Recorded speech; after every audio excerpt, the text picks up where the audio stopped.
उस दौर में जहाँ पर वैकेंसी बहुत कम हो चुकी है, उस समय मिनिस्ट्री ऑफ रेलवे के वेस्टर्न रेलवे ने इंगेजमेंट ऑफ अप्रेंटिस के लिए वैकेंसीज़ निकाली हैं। 3000 से अधिक पोस्ट यहाँ पर आईटीआई के छात्रों के लिए लाई गई है।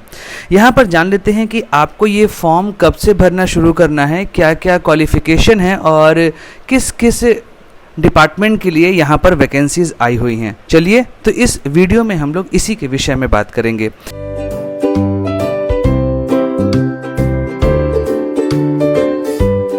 सबसे पहले जान लेते हैं कि ओपनिंग डेट कब है, कब से आप फॉर्म भरना शुरू कर सकते हैं। तो 25 मई से आप ये फॉर्म भरना शुरू करेंगे और इसकी लास्ट डेट है 24 जून 2021। तब तक आप इस फॉर्म को भर सकते हैं। जितने भी आईटीआई पास छात्र विद्यार्थी हैं उनके लिए ये वैकेंसी लाई गई है, तो आपके लिए बहुत अच्छा मौका है। आप अपनी तैयारी यहाँ पे बहुत ही अच्छे से करते चलिए। टोटल जो पोस्ट यहाँ पर दी गई हैं वो दी गई है 3591। ये हर अलग अलग डिपार्टमेंट के लिए ये पोस्ट दी गई है। एज लिमिट की बात कर लेते हैं तो मिनिमम एज आपकी होनी चाहिए 15 साल और मैक्सिमम जो एज है वो 24 साल होनी चाहिए। मतलब 24 साल से ऊपर और 15 साल से छोटे विद्यार्थियों के लिए ये वैकेंसी नहीं है। लेकिन एज पर कैटेगरी की हम बात करें तो कैटेगरी के अकॉर्डिंग अगर आप SC ST के छात्र हैं तो या वहाँ पर आपका 5 ईयर है, और अगर आप OBC के हैं तो आपके लिए 3 साल का एक्स्ट्रा पीरियड मिलेगा। ठीक है। उसके अलावा अगर हम बात करें PWD जो डिसेबल छात्र हैं उनके लिए 10 साल का यहाँ पर रिलैक्सेशन दिया गया है।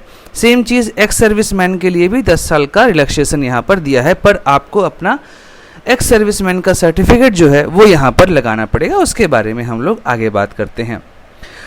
अब बात कर लेते हैं एज रिलैक्सेशन की। तो यहाँ पर कम्युनिटी के अकॉर्डिंग आप अपनी एज को कैलकुलेट कर सकती हैं। पूरा लिस्ट दिया हुआ है, आप इसके अकॉर्डिंग अपनी एज को कैलकुलेट करिए एंड देन आप उस फॉर्म को भर सकते हैं। अब जो अगला महत्वपूर्ण बात है वो है आपका एसेंशियल क्वालिफिकेशन, कि आखिर आपका एसेंशियल क्वालिफिकेशन क्या होना चाहिए।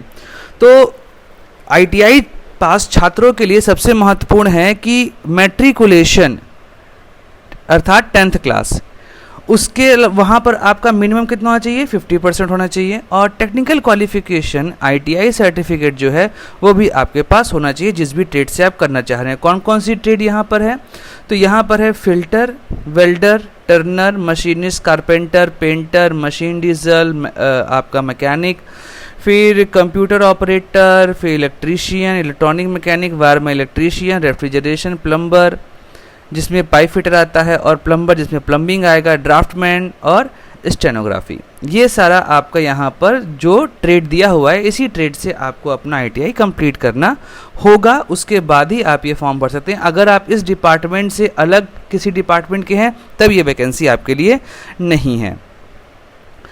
आगे बढ़ते हैं। सबसे इम्पॉर्टेंट चीज़ ये है कि यहाँ पर जो बहुत सारे इंजीनियरिंग और डिप्लोमा के छात्र होते हैं वो भी फॉर्म भर देते हैं। तो यहाँ पर एक बहुत ही महत्वपूर्ण चीज़ जो याद रखने की है कि engineering graduates and diploma holders are not eligible to apply for the apprenticeship in this response. मतलब अगर आप इंजीनियरिंग ग्रेजुएट या डिप्लोमा होल्डर हैं तब आप इस फॉर्म को ना भरें, इस चीज़ को ध्यान रखिएगा।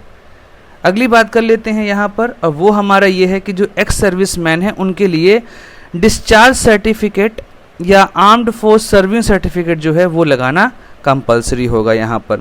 और बाकी आपका इसमें एनेक्स्चर B और एनेक्स्चर C दिया हुआ है जहाँ से आप अपना सर्टिफिकेट बनवा सकते हैं। सारा वो वहाँ पे आपको फॉर्मेट दिया हुआ है, उस फॉर्मेट से आप इस चीज़ को बना सकते हैं। इकोनॉमिकल वीकर सेक्शन के लिए यहाँ पर रिजर्वेशन भी दिया हुआ है, एनेक्स्चर G वहाँ पर दिया हुआ है जहाँ से आप उसका फॉर्मेट कॉपी करके अपना बनवा सकते हैं सर्टिफिकेट। देन आगे बढ़ते हैं और पेमेंट ऑफ फीस, आखिर आपको एग्ज़ाम का फ़ी कितना देना है, तो 100 रुपये यहाँ पर आपको एप्लीकेशन फ़ी के फॉर्म में देना है जो कि नॉन रिफंडेबल है। उसके अलावा SC ST PWD और वुमेन जो आपके एप्लीकेंट्स हैं उनके लिए कोई भी फ़ी यहाँ पर नहीं चार्ज की जा रही है, और आप इस पेमेंट को debit card, credit card, internet banking के माध्यम से भर सकते हैं। मेडिकल फिटनेस के लिए, क्योंकि यहाँ पर ये अप्रेंटिसशिप और आपको वर्कर का काम करना है तो आपका मेडिकल फिटनेस ज़रूरी है। यहाँ पर आप देख सकते हैं कि किस तरीके का आपको मैक्सिमम डिसेबिलिटी तक क्राइटेरिया आपको दिया गया है, इसको आप ज़रूर पढ़ लीजिएगा और इसके अकॉर्डिंग आप अपना मेडिकल सर्टिफिकेट बनवा सकते हैं। देन आगे बात करते हैं मोड ऑफ सिलेक्शन कैसा होगा। तो मोड ऑफ सिलेक्शन जो है वो यहाँ पर मेरिट बेस्ड होगा। मेरिट बेस का मतलब आपका यहाँ पे आपकी मेरिट लिस्ट निकलेगी, उसमें क्या किया जाएगा कि एवरेज लिया जाएगा जो आपने मैट्रिकुलेशन और आईटीआई में मार्क्स को लिया हुआ है। और सबसे इम्पोर्टेंट चीज़ क्या है कि दोनों का वेटेज जो है वो इक्वल होगा, मतलब आपका जो मार्क्स है उसका एवरेज हाई स्कूल का और आपके आईटीआई का, देन उसके इक्वल वेटेज के आधार पर आपको मेरिट लिस्ट में नाम दिया जाएगा। सबसे इम्पोर्टेंट चीज़ यहाँ पर कोई भी इसका रिटन टेस्ट या वाइवा नहीं होने वाला है। कैलकुलेशन ऑफ मार्क्स कैसे लिया जाएगा? सबसे चीज़ यहाँ पर बेस्ट ऑफ 5 जैसा कोई कॉन्सेप्ट नहीं है। आपके मार्कशीट में जितने भी टोटल सब्जेक्ट हैं, जितने भी टोटल सब्जेक्ट्स हैं, total marks of all subjects जो भी मार्कशीट में लिखा हुआ उनका यहाँ पर एवरेज लिया जाएगा। अगर आपका सीजीपीए है तो उसको कन्वर्ट किया जाएगा आपके मार्क्स में। सेम चीज़ आपके आईटीआई के लिए भी किया जाएगा। तो ये चीज़ें आपको ध्यान रखना है कि मेरिट वाइज यहाँ पर चीज़ें होंगी, कोई भी एग्ज़ाम या वाइवा यहाँ पर नहीं लिया जाएगा। ट्रेनिंग पीरियड कितना होगा? तो 1 साल का होगा और इसके लिए आपको स्टाइपेंड दिया जाएगा जो कि स्टेट गवर्नमेंट अपने अकॉर्डिंग जो उसका रूल होता है उसके अकॉर्डिंग वो करेगी। ठीक है, अब आगे बढ़ते हैं, देख लेते हैं कि कौन कौन से डॉक्यूमेंट आपको अपलोड करने हैं। तो सबसे पहले क्लास 10th या इक्विवेलेंट का मार्कशीट अपलोड करना है। डेट ऑफ बर्थ सर्टिफिकेट जैसे आपका हो या फिर आप क्लास 10th की मार्कशीट भी लगा सकते हैं यहाँ पर। फिर आईटीआई की मार्कशीट आपको लगानी है और एनसीवीटी का जो सर्टिफिकेट इशू किया है वो आपको लगाना है। अगर आप कास्ट का यूज़ कर रहे हैं, मतलब आप बेनिफिट ले रहे हैं रिजर्वेशन का, तब आपको सारे सर्टिफिकेट यहाँ पर BCD एनेक्स्चर के अकॉर्डिंग जो है वो आपको लगाना पड़ेगा। डिसेबिलिटी सर्टिफिकेट अगर आप PWD के अंदर आते हैं तो आपको वहाँ पर लगाना पड़ेगा, और अगर आप एक्स सर्विसमैन हैं तो आपको अपना डिस्चार्ज सर्टिफिकेट और सर्विंग सर्टिफिकेट लगाना पड़ेगा। अगला जो बात कर लेते हैं वो है कि फ़ोटो का साइज़ क्या होगा। तो सबसे पहली चीज़ क्या है, स्कैंड या सॉफ्ट कॉपी आप कलर फोटोग्राफ यूज़ करेंगे जिसकी साइज़ 3.5 सेंटीमीटर इंटू 3.5 सेंटीमीटर होगी, और जो साइज़ होगा वो आपका होगा 100 DPI पे और 20 KB से 70 KB के बीच में इसको होना चाहिए। इस चीज़ को ध्यान रखिएगा, और कोई भी कैप या सन ग्लासेस आप नहीं लगाएंगे यहाँ पर। अगला जो इम्पॉर्टेंट चीज़ है वो ये है कि आपका साइन कैसा होना चाहिए। तो साइन के लिए आप यूज़ कर सकते हैं साइज़ 20 KB से 30 KB के बीच में, लेकिन ये भी 100 DPI पर ही होना चाहिए। ये चीज़ आप अच्छे से ध्यान रखिए, अदरवाइज़ फॉर्म भरते समय प्रॉब्लम हो सकती है आपको। फिर कई सारे रिजेक्शन के लिए क्या क्या आप गलत अगर फॉर्म भरेंगे तो रिजेक्ट का आपका फॉर्म रिजेक्ट भी हो सकता है वहाँ पर। ये चीज़ें अब चलते हैं कि आखिर कितनी सीटें यहाँ पर आप लोग को दी गई हैं जो ध्यान में रखना है। सबसे पहले अलग अलग जगहों के अकॉर्डिंग, डिवीज़न के अकॉर्डिंग सीट दी गई है। अगर मुंबई की बात करें तो यहाँ पर मैकेनिकल डिपार्टमेंट में हम चलें तो 213 सीट है। इलेक्ट्रिकल डिपार्टमेंट की बात करें तो 304 सीट है। इंजीनियरिंग डिपार्टमेंट में 195 सीट है। पर्सनल डिपार्टमेंट में आपका 17 सीट है। इसी तरीके से फिटर, वेल्डर, हर जगह पर आपको सीट दिया गया है। ये टोटल यहाँ पर देखिए 738 सीट आपको यहाँ पर मिल रही है। उसके बाद हम बात करें वडोदरा डिवीज़न की, तो यहाँ पर भी अलग अलग डिपार्टमेंट की सीटें आपको दी हुई हैं। आप अपने अकॉर्डिंग इस सीट को देखिए और कहाँ से आपको फॉर्म भरना है वो भी आप यहाँ पर देख सकते हैं। टोटल सीट जो है यहाँ पर वो 489 है। फिर अहमदाबाद की बात करें तो यहाँ पर टोटल सीट जो आपको दी गई है वो है 611।